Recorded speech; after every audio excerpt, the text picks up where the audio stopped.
warahmatullahi wabarakatuh. Nama saya Nuri Mariza dari kelas X MIPA 4. Saya akan menjelaskan pengertian tentang sifat periodik sebelum kita masuk ke dalam materi jari-jari atom, energi ionisasi, keelektronegatifan, dan afinitas elektron. Sifat periodik unsur adalah sifat yang beraturan sesuai dengan kenaikan nomor atomnya dalam satu periode dari kiri ke kanan atau dalam satu golongan dari atas ke bawah. Sifat periodik terbagi menjadi 4 pada umumnya, yaitu jari-jari atom, energi ionisasi, afinitas elektron, dan keelektronegatifan.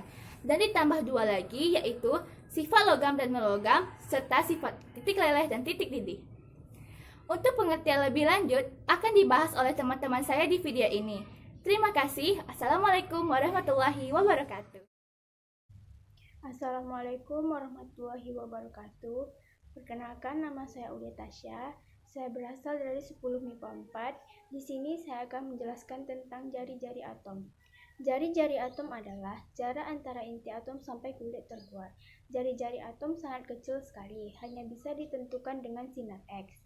Diduga diameternya sekitar 10⁻⁻10 meter. Satuan yang biasa digunakan untuk mengukur jari-jari atom adalah angstrom yang diameternya 10⁻⁻10 meter dan nanometer yang diameternya 1 nm sama dengan 10⁻⁹ meter. Berikut ini adalah contoh gambar jari-jari atom. Sifat keperiodikan jari-jari atom dalam sistem periodik adalah sebagai berikut. A. Dalam satu golongan, dari atas ke bawah, jari-jari atom semakin besar. Perhatikan gambar ilustrasi pada unsur natrium, kalium, rubidium, dan cesium berikut ini. Unsur-unsur tersebut merupakan unsur golongan 1A. Dalam satu golongan, konfigurasi unsur-unsur satu golongan mempunyai jumlah elektron valensi sama dan kulit bertambah. Akibatnya, jarak antara inti atom dengan elektron semakin jauh, sehingga dalam satu golongan, jari-jari atom semakin ke bawah semakin besar. B. Dalam satu periode dari kiri ke kanan, jari-jari atom semakin kecil. Perhatikan gambar ilustrasi pada unsur kalium, kalsium, gallium, dan bromium berikut ini. Unsur-unsur tersebut merupakan unsur periode 4. Dalam satu periode mempunyai jumlah kulit yang sama, tetapi bukan berarti jumlah atomnya sama juga. Semakin ke kanan letak unsur, semakin banyak proton dan elektron, sehingga tarik-menarik inti dengan elektron semakin kuat. Akibatnya, elektron-elektron terluar atau elektron valensi lebih dekat ke arah inti. Jadi, untuk unsur-unsur yang seperiode, jari-jari atom semakin ke kanan semakin kecil. Berikut ini adalah tabel jari-jari atom beberapa unsur dalam angstrom yang diameternya 10⁻⁻10 meter. Dari karakteristik jari-jari atom di setiap golongan dan periode, maka unsur keperiodikan jari-jari atom dapat digambarkan sebagai berikut. Contoh soal, tentukan jumlah atom pada gambar di samping. Nah, yang pertama kita konfigurasikan dulu. Setelah itu kita lihat yang mana konfigurasinya paling besar. Di situ yang paling besar konfigurasinya adalah 11. Maka jumlah atom yang paling besar adalah 11. Maka jumlah atom yang paling besar adalah 11. Assalamualaikum warahmatullahi wabarakatuh. Nama saya Nuri Mariza. Saya akan menyampaikan materi tentang energi ionisasi. Apa sih itu energi ionisasi? Energi ionisasi adalah energi yang diperlukan untuk melepaskan elektron keluar sehingga membentuk ion positif. Sebagai contoh reaksi kimia energi ionisasi pada unsur Na sebagai berikut. Jadi, bagaimana sih sifat keperiodikan energi ionisasi dalam sistem periodik? Dalam satu golongan, dari atas ke bawah, energi ionisasi semakin berkurang. Dari atas ke bawah dalam satu golongan, jari-jari atom bertambah, sehingga daya tarik inti atom terhadap elektron terluar semakin lemah. Yang mana artinya pada kulit terluar akan semakin mudah dilepaskan, dan energi yang dibutuhkan untuk melepaskan elektron tersebut semakin kecil. Oleh karena itulah ionisasinya akan berkurang. Sedangkan dalam satu periode dari kiri ke kanan, energi ionisasi cenderung bertambah. Mengapa demikian? Karena dari kiri ke kanan dalam satu periode jari-jari atom semakin pendek, sehingga daya tarik inti terhadap elektron semakin besar. Akibatnya, elektron semakin sulit untuk dilepas. Maka energi yang diperlukan untuk melepas elektron tentunya akan semakin besar. Dapat kita lihat bahwa energi ionisasi golongan 1A paling kecil. Sementara itu, golongan 2A, 5A, dan 8A memiliki energi ionisasi yang mencolok, bahkan lebih besar dari energi ionisasi pada unsur sebelah kanannya. Hal ini menunjukkan adanya faktor lain yang memengaruhi energi ionisasi selain muatan inti dan jari-jari atom. Penyimpangan tersebut berkaitan dengan kestabilan elektron unsur golongan 2A, 5A, dan 8A. Mempunyai konfigurasi elektron yang relatif stabil, sehingga elektron sulit untuk dilepaskan. Diketahui suatu unsur memiliki nomor atom 35 dan X 36 dan Y 37 dan Z 38. Maka tentukanlah unsur dengan jari-jari terbesar, unsur dengan energi ionisasi terbesar, afinitas elektron terbesar, dan keelektronegatifan terbesar. Jadi, pertama-tama kita akan mengkonfigurasikan dengan cara kulit, yaitu dengan 35W 2818 7, 36 2818 8, 37Y 2818 81, dan 38Z 281882. Jadi, yang mana sih energi ionisasi terbesar di antara unsur-unsur tersebut? Karena jari-jari atom merupakan kebalikan dari sifat-sifat unsur-unsur seperti afinitas elektron, energi ionisasi, keelektronegatifan. Maka, kita cari dulu R-nya. RY lebih dari RZ, lebih dari RW, lebih dari Rx. R itu adalah jari-jari dari suatu unsurnya ya. Ionisasi adalah kebalikan dari jari-jari atom. Maka energi ionisasi terbesar adalah di jari-jari X yang bernomor atom 36. Sedangkan afinitas elektronnya terletak pada W. Karena apa? Afinitas elektron tidak bisa ke golongan 8. Jadi kita pindah ke W. Kalau nggak bisa ke W, ke Z. Nggak bisa ke Z, ke Y. Begitu ya. Jadi afinitas elektronnya W, keelektronegatifannya adalah W juga. Jadi sekian dari Nuri, dari contoh soal. Semoga dapat, misalnya kalau ada salah mohon dimaafkan. Wassalamualaikum warahmatullahi wabarakatuh. Assalamualaikum warahmatullahi wabarakatuh. Perkenalkan, nama saya Fitria Novesa dari kelas 10 MIPA 4. Saya anggota dari kelompok 4. Di sini saya akan membahas materi yang sudah dibagi oleh ketua kelompok. Materi yang akan saya bahas adalah salah satu sifat periodik unsur, yaitu mengenai afinitas elektron. Pengertian afinitas elektron. Afinitas elektron adalah energi yang diserap atau yang dibebaskan oleh atom netral yang berwujud gas jika suatu atom menerima elektron. Afinitas elektron ditujukan dengan simbol Ea dan dinyatakan dalam satuan kilojoule per mol. Afinitas elektron dapat berharga positif ataupun negatif. Unsur dengan afinitas elektron berenergi negatif mempunyai kecenderungan lebih besar menyerap elektron daripada unsur yang mempunyai afinitas elektron berenergi positif. Artinya, semakin negatif nilai afinitas elektron, maka semakin besar kecenderungan menyerap elektron. Sifat-sifat afinitas elektron. Pertama, dalam satu golongan, afinitas elektron cenderung berkurang dari atas ke bawah. Kedua, dalam satu periode, afinitas elektron cenderung bertambah dari kiri ke kanan. Perhatikan gambar berikut.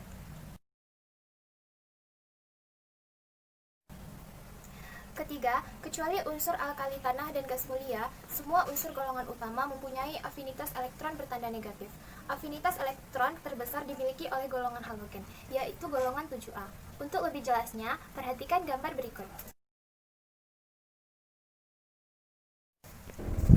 Secara umum, Kecenderungan periodik dari jari-jari suatu atom merupakan kebalikan dari afinitas elektron. Semakin kecil jari-jari suatu atom, maka afinitas elektronnya semakin besar. Sebaliknya, semakin besar jari-jari suatu atom, maka afinitas elektronnya semakin kecil, atau dapat digambarkan sebagai berikut. Jenis-jenis afinitas elektron. 1. Afinitas elektron logam. Ketika sebuah elektron ditambahkan elemen logam, energi dibutuhkan untuk bisa mendapatkan elektron.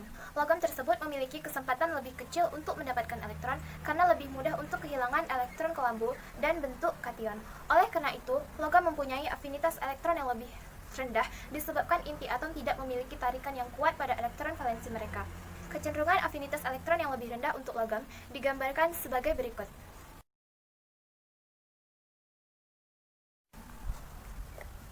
2. Afinitas elektron non-logam. Ketika non-logam mendapatkan elektron, perubahan energi biasanya negatif, karena mereka mengeluarkan energi untuk mendapatkan anion. Oleh karena itu, afinitas elektron menjadi angka negatif. Kecenderungan afinitas elektron yang lebih tinggi untuk non-logam digambarkan sebagai berikut.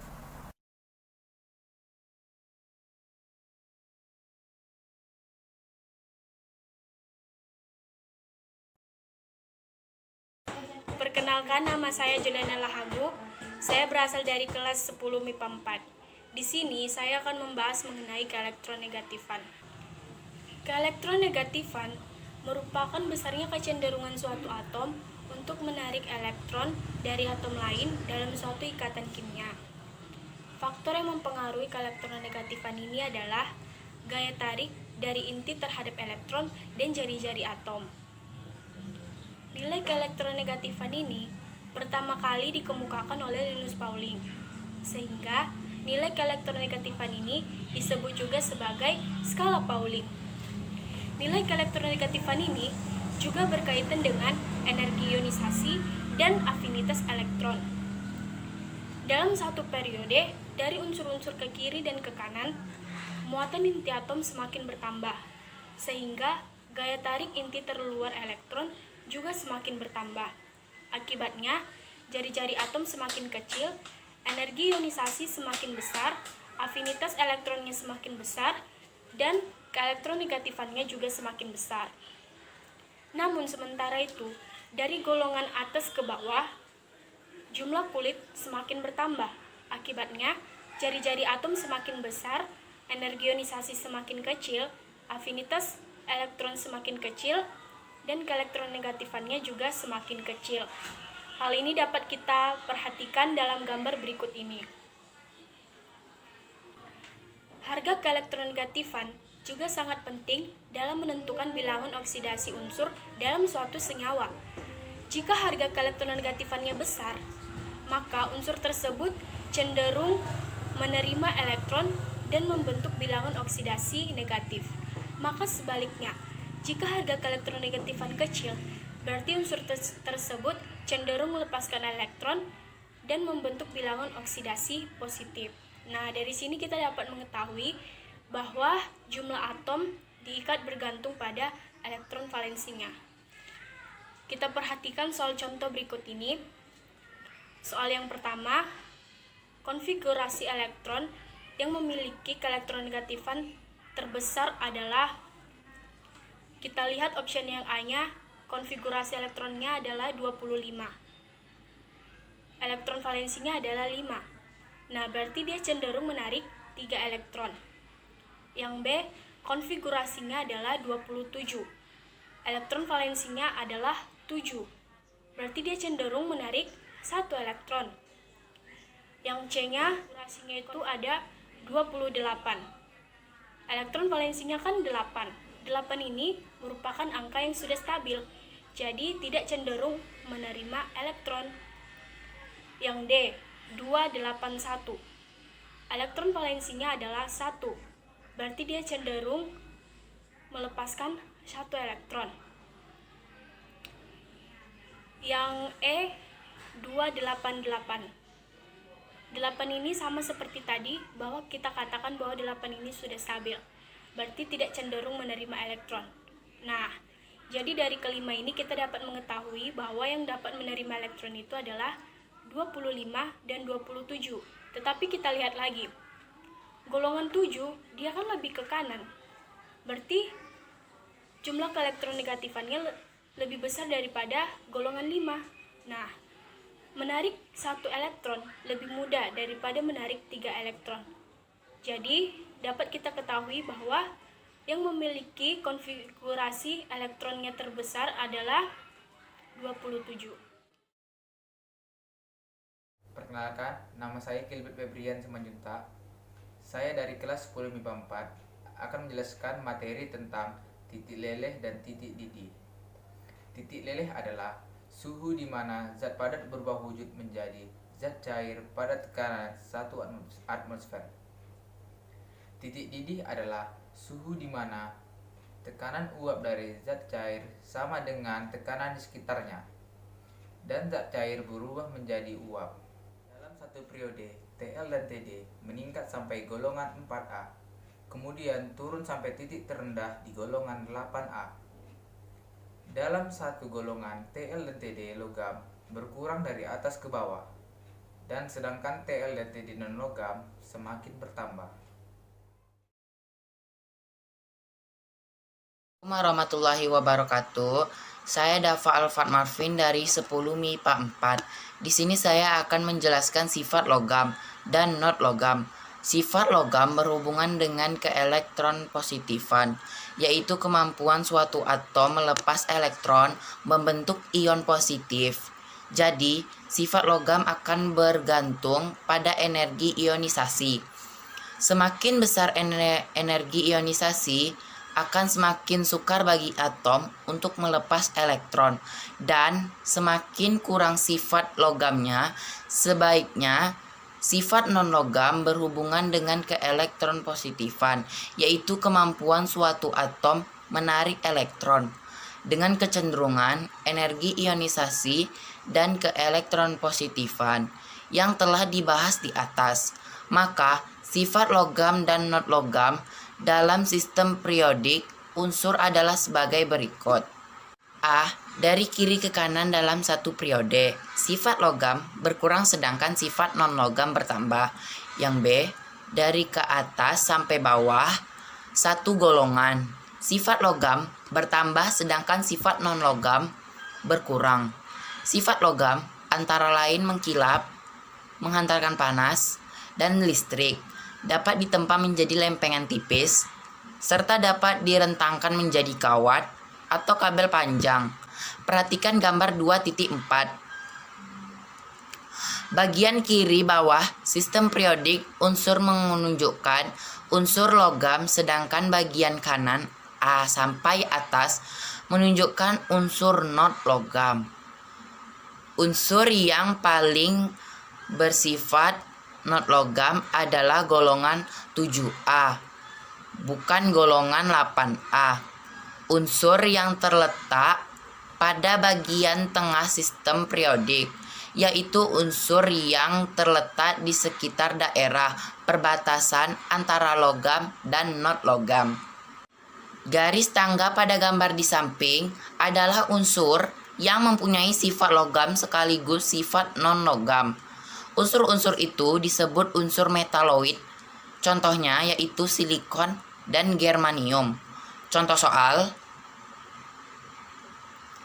carilah unsur logam dan not logam di antara unsur berikut.